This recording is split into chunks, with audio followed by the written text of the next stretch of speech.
Welcome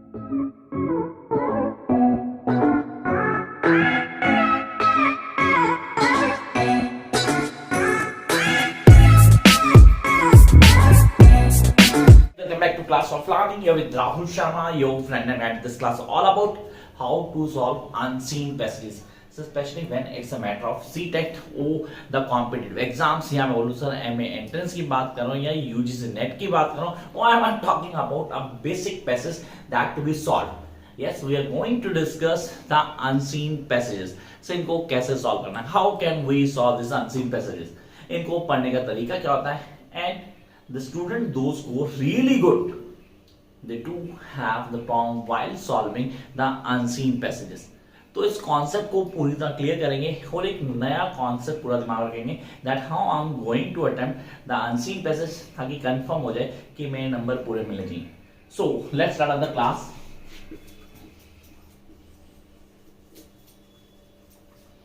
Unseen passages. Now when somebody says unseen passages, so it's all about a extract that been taken from somewhere, उसको बताएगा. But अगर दूसरे word में बोलूं तो unseen passage are the easiest term जिसको easily grab करना बहुत आसान है. तो यहाँ क्लियर करते हैं अनसीन पैसेज दो लेवल के होते हैं. एक होता है फैक्चुअल, दूसरा होता है literary test. Sir literary unseen passage, literary जो किसी टेस्ट से लिया जाता है. फिलहाल हम बात करें अनसीन पैसेज की. लिटरेरी टेस्ट के लिए हम नेक्स्ट क्लास में डिस्कस करेंगे. तो उसके लिए जिन्होंने अभी तक चैनल को सब्सक्राइब नहीं किया, do immediately subscribe the channel and press that notification bell so that you can get all the videos. Come on to the point. First of all, हमें कुछ चीजें डिस्कस करनी पड़ेंगी. मतलब सर हम अनसीन पैसेज को कैसे सॉल्व करते हैं, हाउ शुड वी सॉल्व, और हम एक्चुअली करते हैं. तो दो चीज रखते हैं, एक लिखते हैं ब्लैक और एक लिखते हैं व्हाइट. नॉर्मली ब्लैक टर्म सबको अट्रैक्ट करता है, ब्लैक मेरा भी फेवरेट कलर है. लेकिन आपने बोला सर ये हमें अट्रैक्ट करता है, बच्चों से हम ये करते हैं. हम क्या करते हैं, सिंपल सी फिलॉसफी को लेके चलते हैं. ये हो गया रॉन्ग वे, एक्चुअली ब्लैक, और दूसरा का व्हाइट जो किसी को पसंद नहीं आता. एवरीबॉडी जस्ट गोना ब्लैक क्योंकि ये इजी होता है. इजी इस तरह हम एक पैसेज लेते हैं, उस पैसेज को क्या करते हैं, रीड करते हैं क्योंकि ट्रेंड है रीड करना है. 100 में से 90 स्टूडेंट को समझ नहीं आता, फिर वो रीड करते हैं. रीड करने से सीधा क्वेश्चन आते हैं.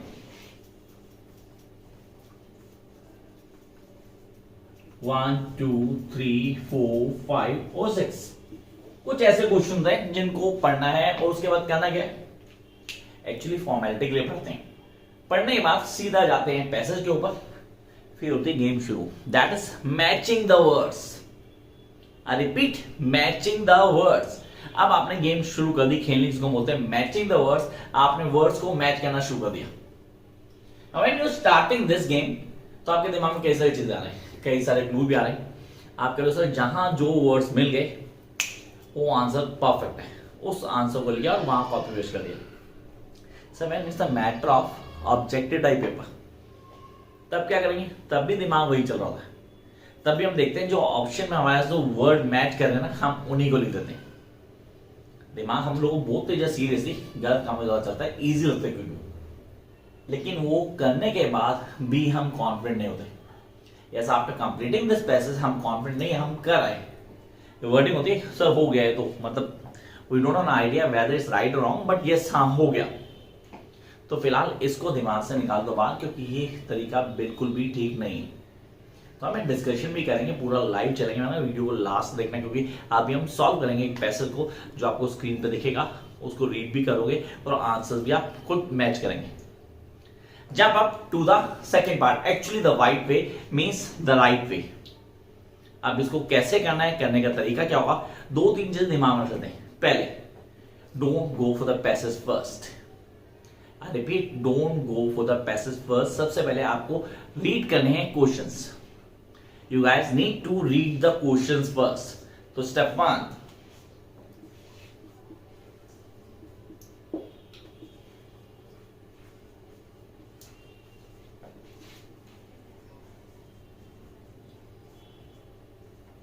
Read all the questions one by one. ये सारे क्वेश्चन आप वन बाय वन रीड करेंगे. And when you reading these question, try to distinguish in their meanings. हर क्वेश्चन के मीनिंग में डिस्टिंग्विश करना जरूरी है, you guys need to make a differentiation कि यार इस क्वेश्चन में क्या पूछा गया, उस क्वेश्चन में क्या पूछा गया। And those who are going to attempt an objective paper, sir अब तो चाहे 10th हो, चाहे 12th हो, चाहे 11th हो, या सीटेट हो, या कोई भी एग्जाम हो, जो कॉम्पिटिटिव एग्जाम है, सब में ऑब्जेक्टिव पेपर आ रहा है। तो आप लोगों को क्लियर करना, आपको आंसर जो दिया ना ऑप्शन, वो रीड नहीं करने, सिर्फ क्वेश्चंस रीड करने। जस्ट रीड द क्वेश्चंस, पहला part. Come to the second point, number 2, step number 2, that is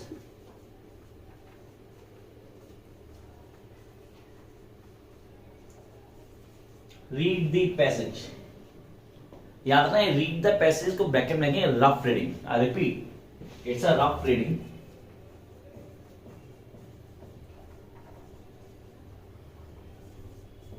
अब ये थी rough reading.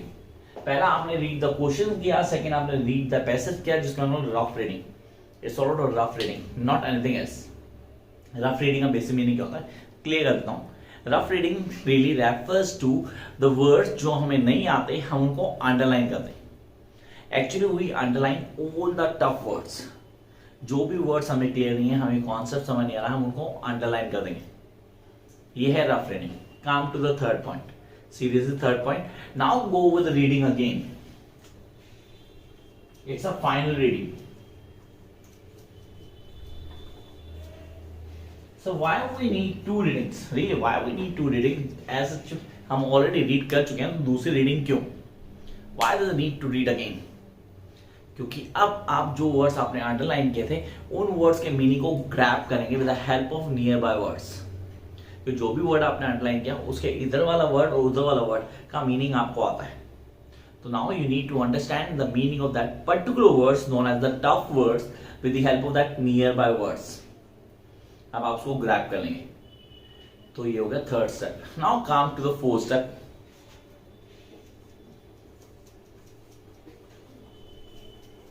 Attempt one by one, एक एक करके अटेम्प्ट करना शुरू कर दो। It's easy, yes, and you can get it.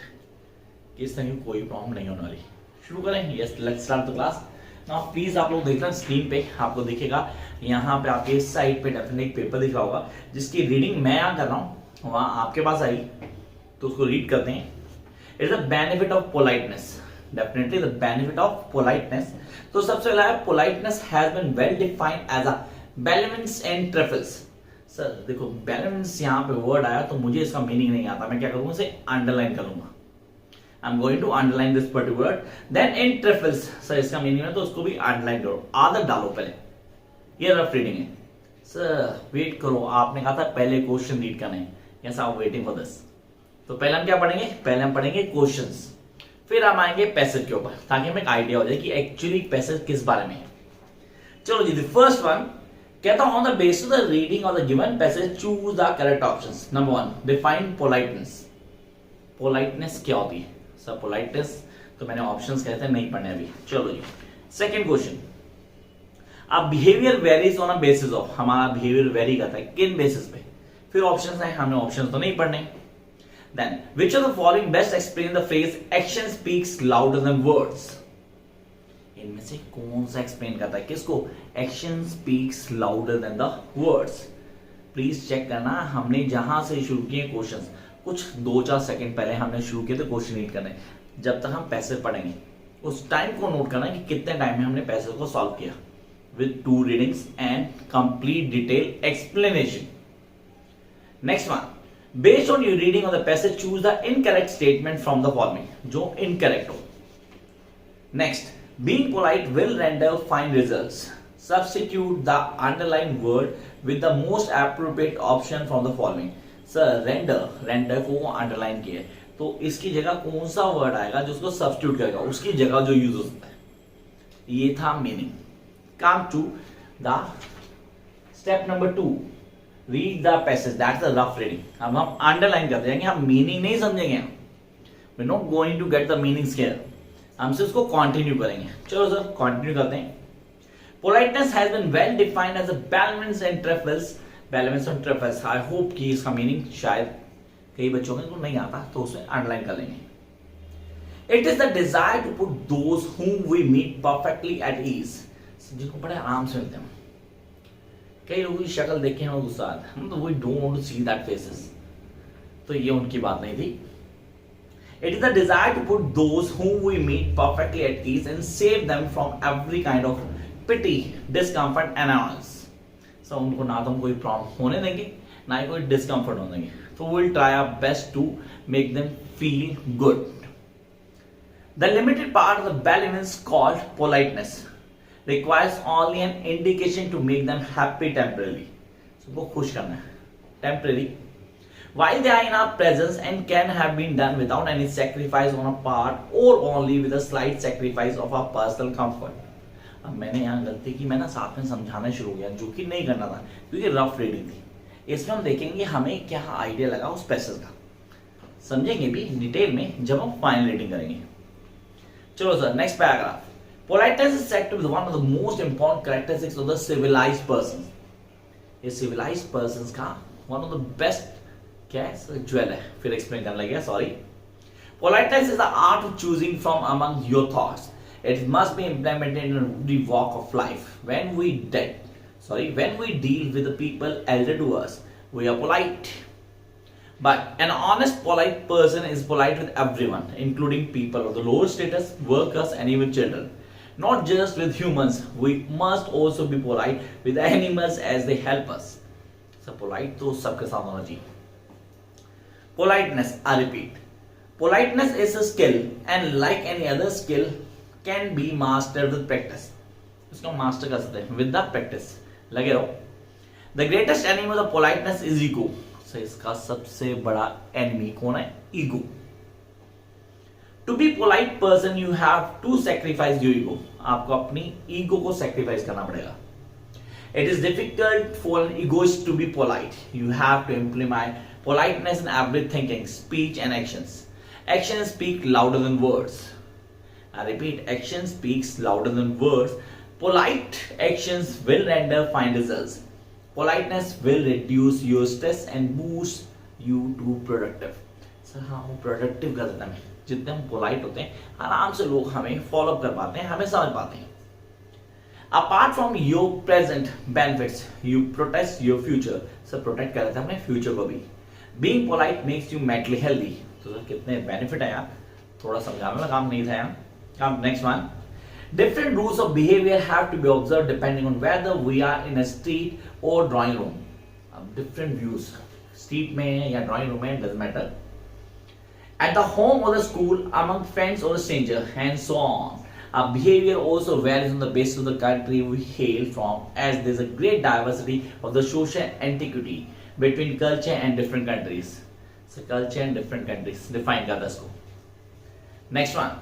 Politeness, beside being a duty that we owe to others, is a valuable possession for ourselves. ये एक valuable possession है हम लोगों के लिए. It costs nothing and yet may in many cases bring much profit. ये profit भी लेकर आता हमारे लिए. कहता the great advantage of this excellence of conduct were very clearly expressed by Dr. Johnson when he said the difference between well-bred and ill-bred man is the former immediately attracts your liking and better later your dislike. सिर्फ दोनों चीजें count करता है। तो हमने क्या किया, हमने एक रफ रीडिंग निकाल ली। अब मैंने कहे थे 2 वर्ड, उसके बाद आप लोगों को एक टफ वर्ड लगा नहीं होगा, शायद नहीं लगा होगा तो क्या आप लोगों ने अंडरलाइन किया? स्क्रीन पे अभी तक दिख रहा है आपको, तो आप इसमें से वो वर्ड अंडरलाइन करो, नहीं तो स्क्रीन को क्या करो, स्क्रीनशॉट लो, उसमें जो वर्ड्स को क्या करो, लिख लो कि भाई ये वाले टफ वर्ड्स हैं जो मुझे पता होना चाहिए। अब बात ये थी क्वेश्चंस की, तो सर क्वेश्चन नंबर 1 वो तो आपको यही मिल रहा है। सेकंड क्वेश्चन में अभी स्क्रीन बदल जाएगी, तो इससे पहले स्क्रीन बदले आप स्क्रीनशॉट ले लेना। तो question number 1, here we are. On the basis of reading of the given passage choose the correct options. पहला, doing something without any sacrifice. Sir कुछ ऐसा करना है जिसमें हमने कोई त्याग नहीं किया। सर फिर एक मिस हो गया, क्या हुआ सर? डिटेल रीडिंग तो नहीं हुई, फाइनल रीडिंग जो आपने कहा था सेकेंड रीडिंग का नहीं। चलो फाइनल रीडिंग कर लेते हैं, पूरा पूरा ऑन टिप क्लियर कर लेते हैं। कह रहा politeness has been well defined as a balance and preference. Sir ये वो काम करता है जो हर आदमी को क्या करता है, हेल्प करता है। बैलेंस जो आपको आराम देता है, आराम से चीजें समझ लेते हैं। प्रेफरेंस अलग अलग परिस्थितियों में चीजों को बदलना।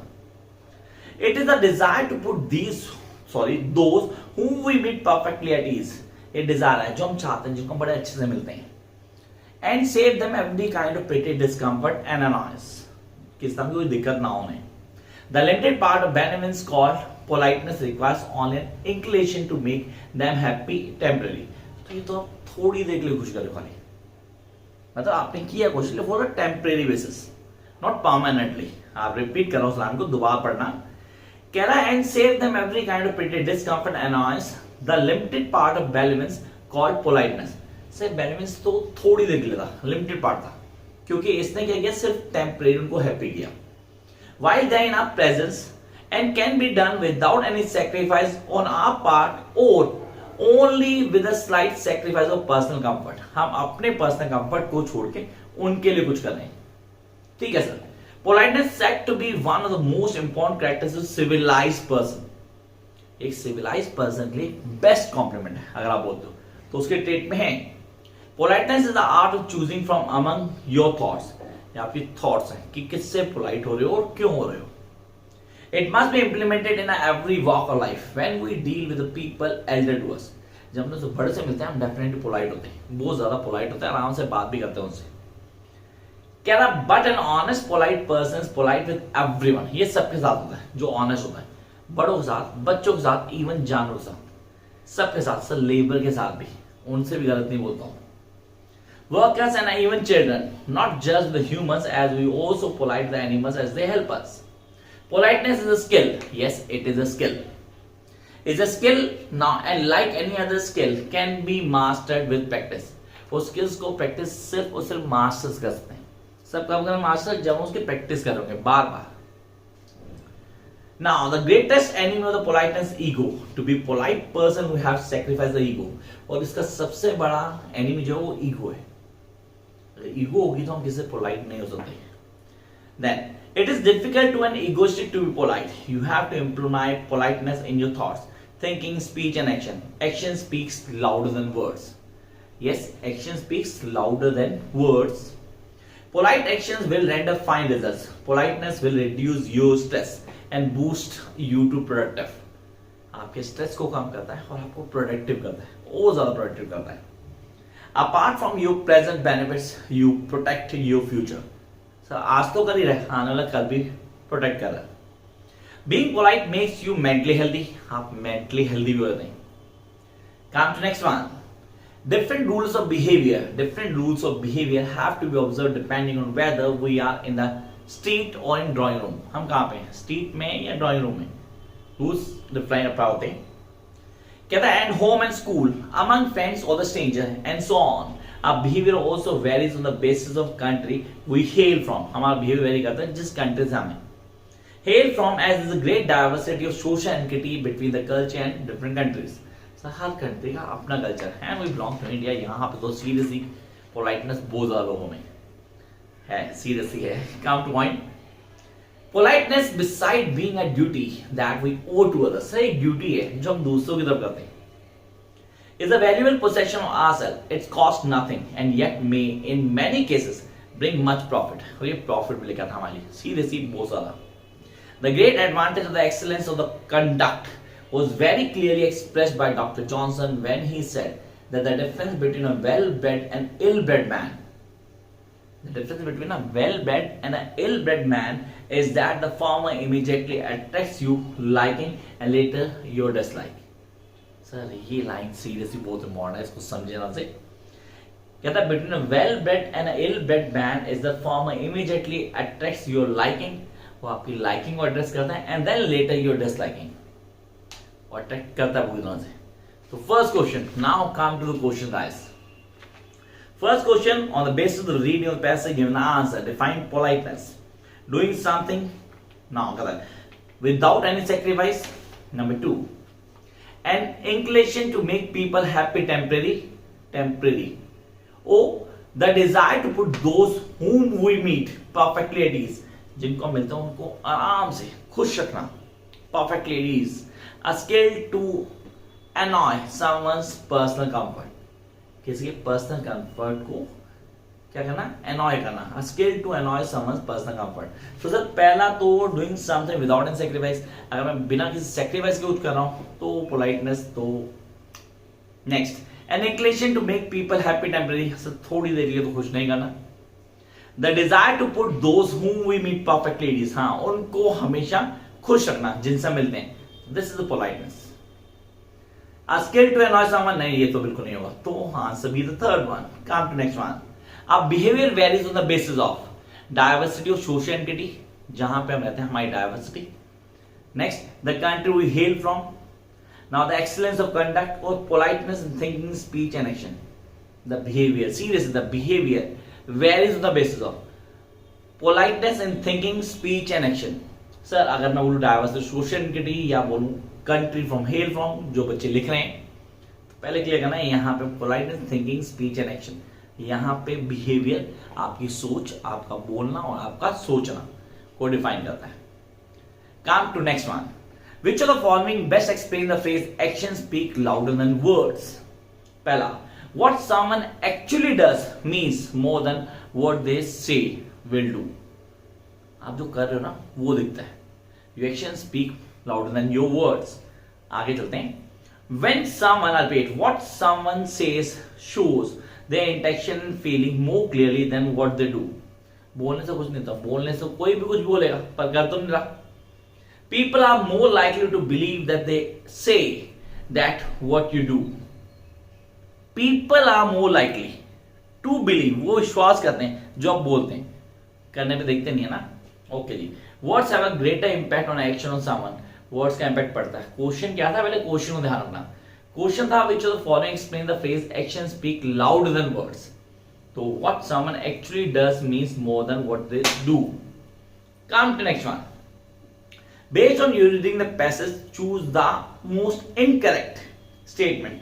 And the incorrect statement is being polite makes you mentally ill. Mentally weak. ये कैसे हो सकता है? How could it be? मैं polite रहूँ तो mentally healthy होऊंगा या weak हो जाऊंगा? तो मैं सीधा इसके ऊपर आता हूँ.